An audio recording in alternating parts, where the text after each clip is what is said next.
Donc, bienvenue Eric sur Crypto House. Merci d'avoir accepté cette interview. Bonsoir, avec plaisir. Donc, est-ce que tu peux nous en dire un petit peu sur qui est Eric Charpentier déjà et quelle est ton expérience dans le domaine de la banque? Alors, je suis tombé dans le domaine de la banque un peu par hasard il y a 3 ou 4 ans, en créant une première néobanque en France. D'accord, qui s'appelait PNM, qui est devenu Morning après. Ok, d'accord. Qui est maintenant dans les mains d'un distributeur et d'un assureur. Et de cette première expérience, j'ai voulu aller plus loin avec un nouveau projet que je suis en train de monter depuis début 2017, qui sera une nouvelle banque, une nouvelle néobanque orientée premium cette fois-ci. D'accord. Mais donc si j'ai bien compris, là on va parler aussi blockchain. Cette banque introduit la blockchain. Alors cette banque va introduire tous les usages crypto-monnaies. D'accord. Donc on va être à la fois une néobanque avec un compte en euros, une carte habituelle, une carte de paiement courante. Okay. Et à côté de ça, on aura des wallets en crypto-monnaie. Donc on aura au même endroit accès et des usages entre ces comptes en euros avec IBAN et ces wallets en crypto-monnaie. Okay. Donc en fait on tient vraiment à rapprocher un peu les deux usages. Ok. Oui, c'est vrai qu'en ce moment, si on veut acheter en France facilement des crypto-monnaies depuis sa banque, c'est compliqué. Donc là, on aura tout en un. Il y a à la fois depuis la banque et puis pour les gens qui découvrent les crypto-monnaies, c'est pas facile d'accès en fait. Et donc nous, on veut vraiment créer des parcours que les gens ont l'habitude de connaître en fait, au travers des interfaces bancaires qu'on connaît tous aujourd'hui quand on veut envoyer de l'argent ou autre. Mais voilà, donc c'est ça qu'on va essayer de reproduire dans cet usage-là. Au niveau de l'ICO, ça en est où en ce moment? Alors là, on finit la pré-sale ce vendredi 16 mars. Donc la partie pré-vente est finie là. On va décaler un peu la vente publique dans quelques semaines. D'accord. Histoire de livrer quelques fonctionnalités, quelques projets qu'on a commencé à développer avec les premiers fonds de la pré-vente. Et voilà, donc ça se passe bien. Et surtout, en fait, on a réussi à agréger une première communauté qui va participer au projet. D'accord. Et donc on devrait aussi ouvrir dans les jours qui arrivent là, la plateforme Hush.community, qui sera la plateforme communautaire sur laquelle les utilisateurs pourront participer activement au projet. D'accord, ok. Donc est-ce qu'il y a une whitelist ou alors on peut s'inscrire comme ça à l'ICO? On peut participer plus facilement? Alors l'inscription est et le parcours est assez facile en fait, on s'inscrit, effectivement il y a une processus de KYC et de waitlist. D'accord. Et à partir de là en fait on peut envoyer directement les Ethers sur un wallet qui est présenté. La participation se fait en quelques minutes. Et j'imagine, tu as une équipe autour de toi.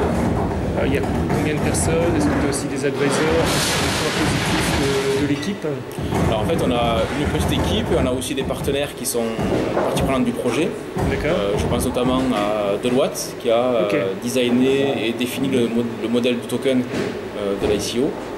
Et là, on vient d'annoncer aussi un partenariat assez important avec Generali Conciergerie Service, qui va renforcer la dimension premium de l'offre de Hush, puisqu'en fait, on aura accès à une conciergerie privée depuis le chat de l'application Hush. D'accord. En termes de roadmap, l'ICO pour très bientôt, quand est-ce qu'est prévu le lancement de la banque et quelles sont les prochaines étapes? Alors en fait là aujourd'hui on a déjà pas mal avancé sur les maquettes et sur l'application. On va ouvrir la plateforme communautaire, donc Hush Community.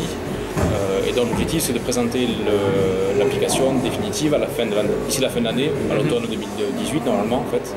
Donc là tout sera fonctionnel et donc d'ici là on va pas mal associer les utilisateurs dans à la fois la validation des maquettes, l'intégration de nouvelles fonctionnalités, la validation des fonctionnalités qu'on avait prévues.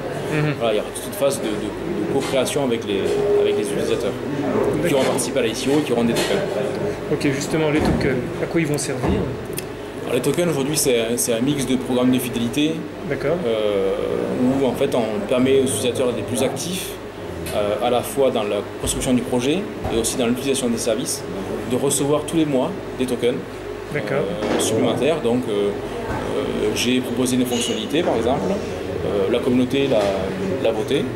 Finalement j'étais le super participant du mois, donc je reçois des tokens en récompense.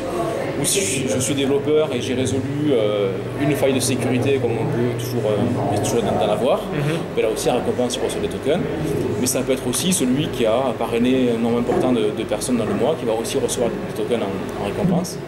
Et les tokens aussi permettent donc de participer au projet de manière différenciée. Donc les gens qui ont le plus de tokens pourront accéder à des votes ou à la définition de fonctionnalités que d'autres ne pourront pas faire en parallèle. Donc il y a une dimension assez exclusive en fonction de la détention de token. D'accord.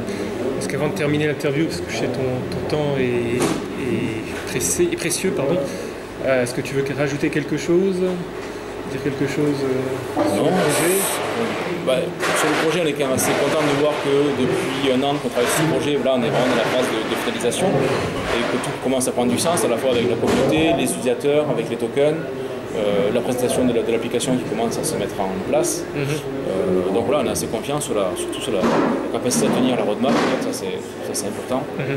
Et on voit qu'aujourd'hui l'offre est plutôt bien reçue. En tout cas dans les gens qui ont des tokens aujourd'hui et des crypto-monnaies. D'accord.